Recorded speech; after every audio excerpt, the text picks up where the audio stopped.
Today we'll be diving into the urinary system, one of the body's unsung heroes of homeostasis. While we often associate it just with going to the bathroom, it's much more than that. The kidneys, ureters, bladder, and the urethra together regulate fluid balance, filter blood, and remove wastes.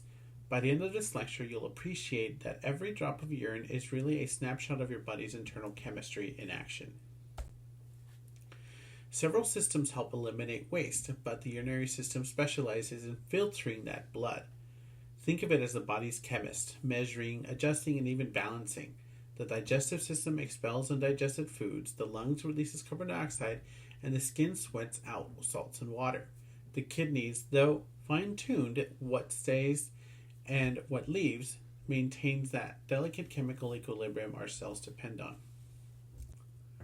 Here's the cast. 2 kidneys that make urine, 2 ureters that carry it, the bladder that stores it, and the urethra that releases it.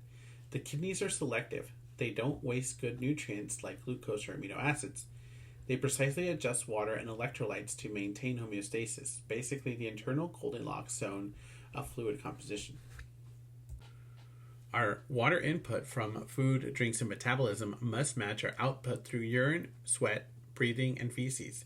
Kidneys act like the body's faucet, opening or closing water loss as needed.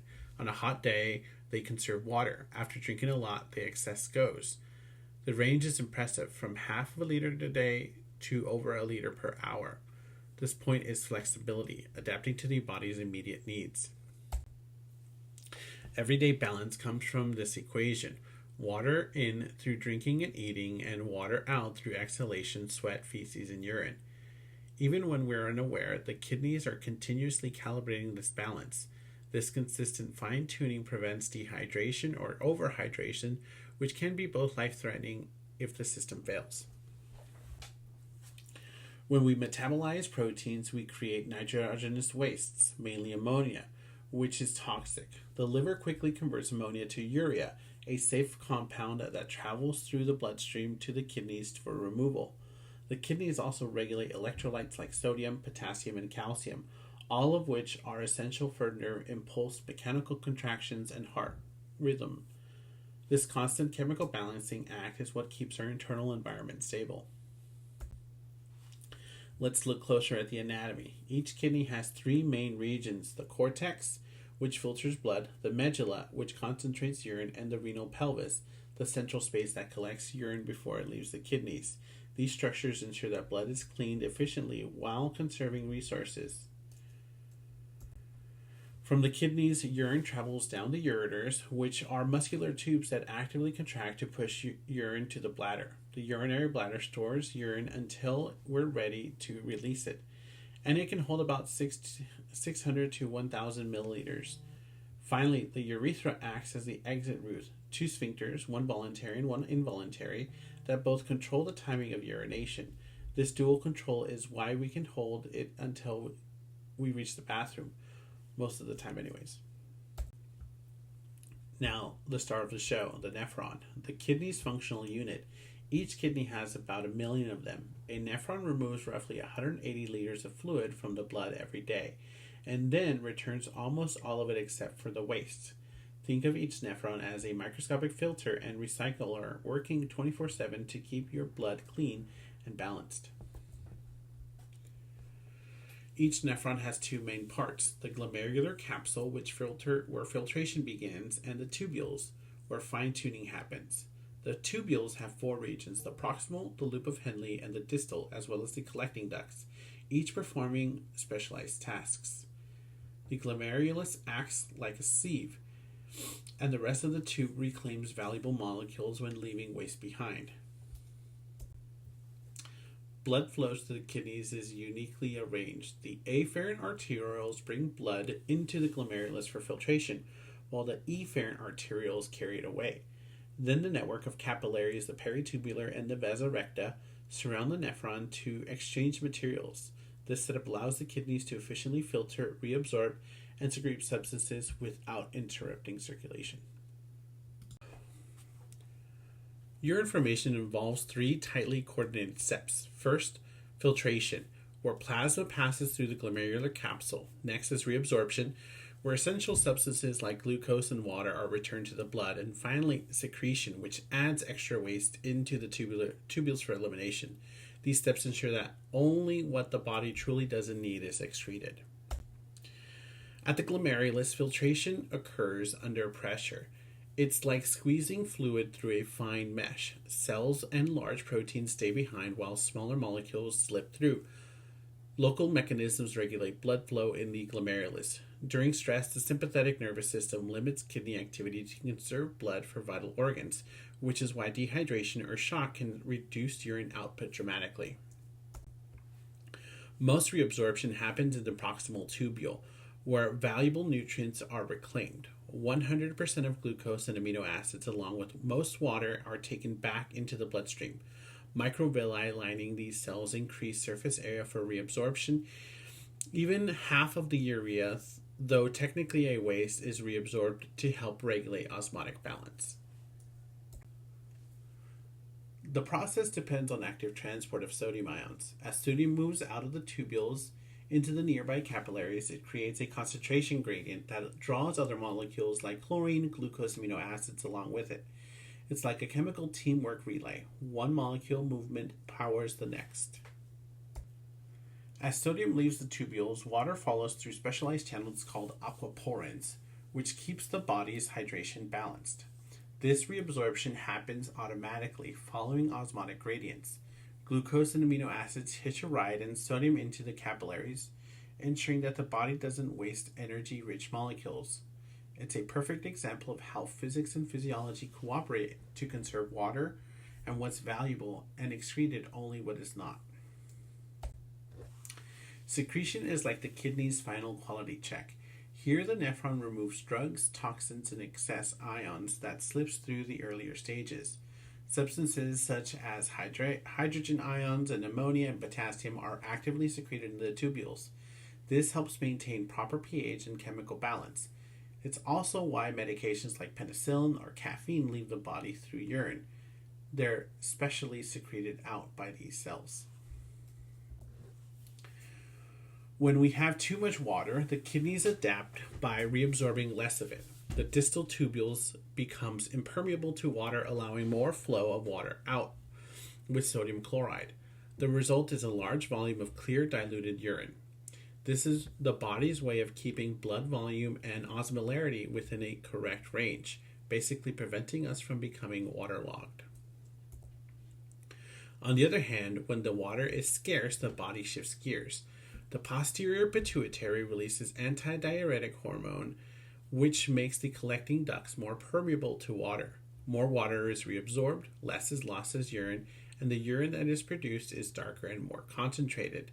This hormonal control prevents dehydration and stabilizes blood pressure, especially during hot weather or exercise.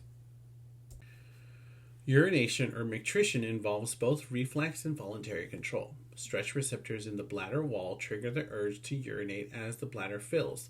The internal urethral sphincter relaxes automatically, but the external sphincter, made up of skeletal muscle, stays under voluntary control. This coordination allows us to decide when and where to go, though once the bladder reaches capacity, the decision becomes less optional. Beyond filtering, kidneys help regulate blood pressure, pH, and red blood cell production. They release erythropoietin, which tells the bone marrow to make more red blood cells. They also activate vitamin D, which is crucial for calcium absorption. In short, the kidneys act like a biochemical command center, managing several vital processes along the way. Antidiuretic hormone operates through a negative feedback loop involving the hypothalamus, pituitary, and the kidneys. When blood solute concentration rises, meaning you're dehydrated, the hypothalamus signals the pituitary to release antidiuretic hormone. The kidneys respond by conserving water, while the brain also triggers thirst. It's a dual system. One conserves what you have, the other one makes you seek more. When antidiuretic hormone is released, the collecting ducts become more permeable, allowing more water to be reabsorbed back into the bloodstream. Urine production decreases and thirst increases until balance is restored. It's a fine example of feedback control at work, quick, precise, and essential for survival, especially in dry environments or during illness. If solute concentration drops, say after drinking a lot of water, antidiuretic hormone secretion slows down. The collecting ducts become less permeable, and water exits as urine. You'll notice the urine becomes lighter and more frequent. This is your body's way of keeping your internal fluids consistent, even when intake fluctuates widely. Substances like caffeine and alcohol interfere with antidiuretic hormones' effects, leading to increased urination. Caffeine inhibits sodium reabsorption, while alcohol suppresses antidiuretic hormone release entirely, hence the dehydration after a night of drinking. Certain medications like diuretics mimic the effects intentionally to lower blood pressure by reducing blood volume. The common thread: all manipulate kidney water control to achieve a goal. Salt and water move hand in hand. The hormone aldosterone, made by the adrenal glands, increases sodium reabsorption in the distal tubules and collecting ducts. As sodium moves back into the bloodstream, water follows. This raises blood volume and pressure as well. Aldosterone secretion is controlled by the renin-angiotensin system, which acts like the body's emergency pressure regulator. When blood pressure drops, specialized kidney cells release an enzyme called renin. Renin converts a liver-producing protein, angiotensinogen, into angiotensin 1. As blood passes through the lungs, an enzyme called ACE converts it into angiotensin 2, the active form. Angiotensin 2 is powerful. It raises blood pressure directly by constricting blood vessels and indirectly by stimulating aldosterone release. Angiotensin 2 has two major effects. It narrows the arterioles to raise pressure and tells the adrenal gland to release aldosterone. Aldosterone then increases sodium reabsorption, and water follows the salt back into the bloodstream. Together, these steps restore blood pressure and fluid balance. It's a chain reaction designed to protect against dehydration or blood loss. Because this pathway can push blood pressure too high, we use ACE inhibitors as medications to stop it. These drugs block the conversion of angiotensin 1 to angiotensin 2, lowering aldosterone levels and allowing blood vessels to relax. Patients with hypertension or heart failure often take ACE inhibitors to keep this powerful system under control. If blood volumes becomes too high, the heart itself steps in. Stretching of the atria triggers the release of atrial natriuretic hormone, or ANH. ANH makes the kidneys excrete more sodium, and where sodium goes, water follows. The result is lower blood volume and pressure. ANH is the perfect counterbalance to aldosterone, ensuring that the body doesn't overreact or overcorrect in the other direction.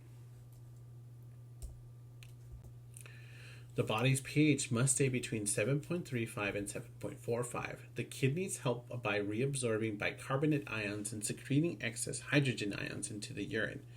This fine-tuned regulation prevents blood from becoming too acidic or too basic, both of which can disrupt enzyme function and metabolism. Alongside the lungs and chemical buffers, the kidneys form the three pillars of pH control. Here's another underappreciated job of the kidneys: the activating of vitamin D.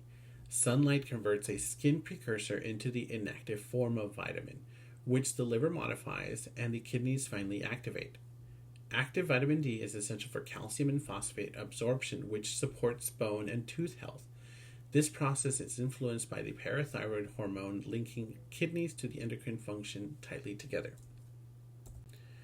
When the system falters, problems can range from mild to severe.